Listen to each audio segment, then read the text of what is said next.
মাত্র ১,০০০ টাকায় ফ্যামিলি নিয়ে এত এত খাবার, সাথে নৌকা ভ্রমণ এবং আনলিমিটেড ঘোরাঘুরি কোথায় করতে পারবেন সেটা নিয়ে থাকছে আজকের blog. Hello everyone, this is Tanisto and welcome to my daily blog. মাত্র ১,০০০ টাকা আর সাথে সানায়াকে নিয়ে আমি আর সানায়ের পাপা বের হয়ে পড়েছি।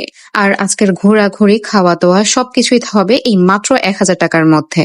আর আজকে যেহেতু বেশ কিছু এক্সপ্লোর করব, এই জন্য আমরা একটু আগে আগেই বের হয়েছি। এখন প্রায় ১:৩০ মতো বাজে। বের হওয়ার সময়ও ওয়েদারটা একটু মেঘাচ্ছন্ন ছিল, বাট রাস্তায় বের হতে হতে দেখলাম যে একদম সানি হয়ে গেছে। বাট ওয়েদার যেমনই হোক না কেন, রোদের তেজ খুব একটা ছিল না। মৃদু বাতাস আর এত সুন্দর পরিবেশ, আর এই রাস্তাটা এত বেশি সুন্দর লাগছিল। আর আপনারা হয়তো বুঝেই গেছেন যে এখন আমরা কোথায় যাচ্ছি। হ্যাঁ, রূপনগর। আপনারা যে কোনো জায়গা থেকে সাভার থানা রোড দিয়ে আপনারা রূপনগরে যেতে পারেন। ম্যাপে খুব সুন্দর করে লোকেশন দেওয়া আছে। আমরা যেহেতু ভিতর দিয়ে এসেছি, এই জন্য সানাইকে ফার্স্টে সামনে বসিয়েছিলাম। আর এখন যেহেতু একটু সানি ওয়েদারটা, এই জন্য আবার সানাইকে আমি মাঝখানে নিয়ে নিয়েছি। আর আমরা কিন্তু খুব তাড়াতাড়ি চলে এসেছি রূপনগর। আর আসার পর তো যেহেতু এখন প্রায় ২টার মতো বাজে, তো ফার্স্টে আমরা ডিসাইড করি যে আমরা আগে মাসাবিনে যাব। মাসাবিন কিন্তু রূপনগরের মোস্ট পপুলার একটা রেস্টুরেন্ট, এন্ড আমরা এখানে 4th কি 5th টাইম এসেছি। তো ফার্স্টে ঢুকতেই হাতের ডান পাশে একটা সুন্দর দোলনা আছে, যেটা কিনা সানায়াকে খুবই অ্যাট্রাক্ট করেছে। এখন সে এখানে বসে পড়েছে, তারপর সানায়ার পাপা বসেছে।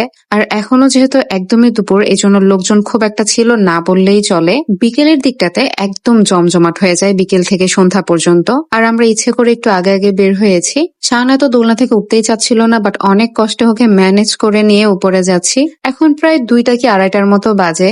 আর যেহেতু এখন অনেক রোদ, এখন নৌকাতে ওঠাটা ঠিক হবে না।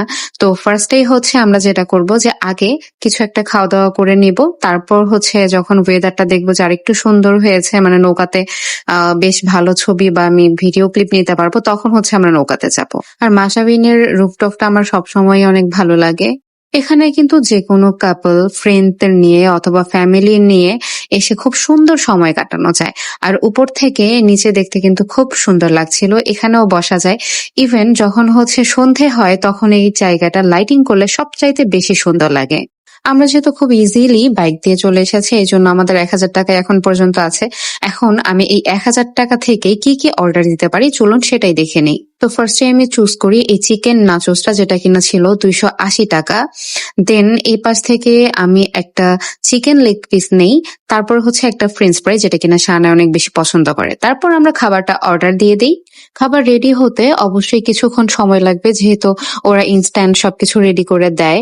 তো সেই সময়টা হচ্ছে সানায়া আমাদের সাথে গল্প করছিল, এনজয় করছিল। আর ওয়েদারটা বললাম না, এত সুইট ছিল যে মানে একটু হালকা হালকা বাতাস আসছিল, আর সানায়া খুব এনজয় করছিল।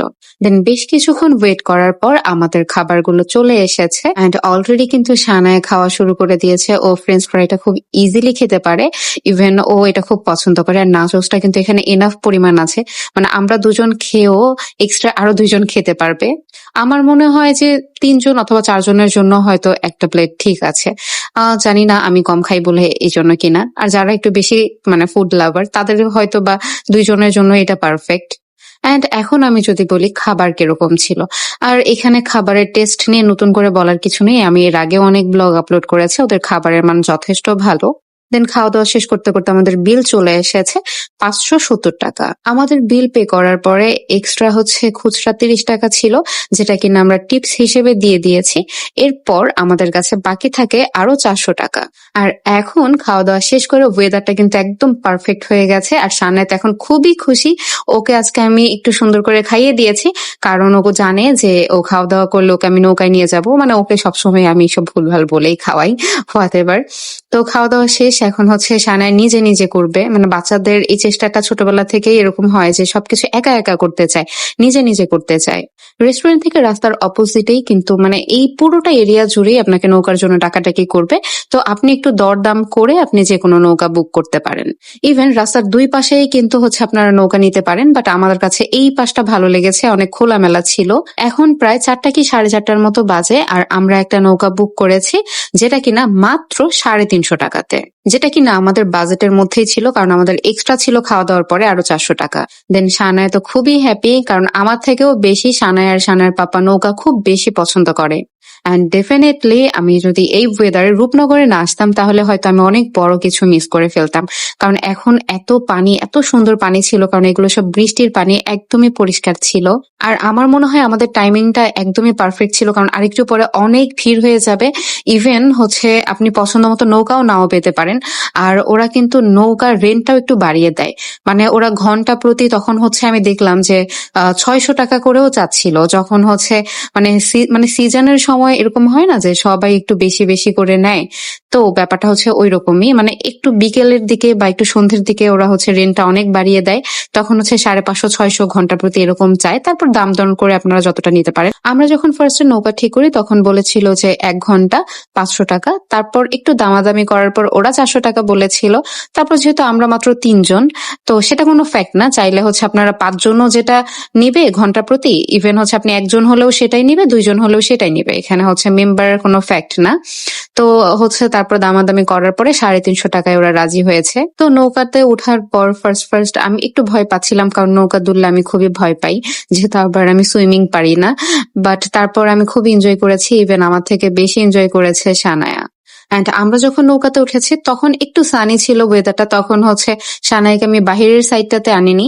বাট হচ্ছে তার আধা ঘন্টা পরেই হচ্ছে এত সুন্দর ওয়েদার হয়েছে, এত সুইট। তো এখানে ভিডিও, ছবি সবকিছু অনেক সুন্দর আসছিল। তো ম্যাক্সিমাম দেখলাম যে অনেকেই শাড়ি পরে এসেছে, এটাই স্বাভাবিক, নৌকার শুট শাড়ি পরে সব থেকে ভালো আসে। বাট সানাইকে নিয়ে আমি শাড়ি পরে একদমই কমফোর্ট না। আর সাথে যেহেতু অন্য কেউ নেই সানাইয়ের পাপা ছাড়া, তো এই জন্য হচ্ছে আমি আর শাড়ি ক্যারি করিনি। আমি যেভাবে কমফোর্ট ওইভাবেই চলে এসেছি। অ্যান্ড শানের পাপার কাছে আর আমার কাছে হচ্ছে কমফোর্টটাই ফ্যাক্ট। দেন আমি পানিতে হাত চুবায়ে চুবায়ে হচ্ছে পোজ দিচ্ছিলাম। তারপর হঠাৎ করে আমার কেন জানি না মুড সুইং হয়ে গেল। এটা আমার হয়, প্রায় হয় যে আমি অনেক হাসতে থাকি। তারপর আবার ঠিক হয়ে গেছে কিছুক্ষণ পর। মানে এটা নরমাল। এটা শানের পাপাও জানে। আমার খুব তাড়াতাড়ি হচ্ছে মুড সুইং করে।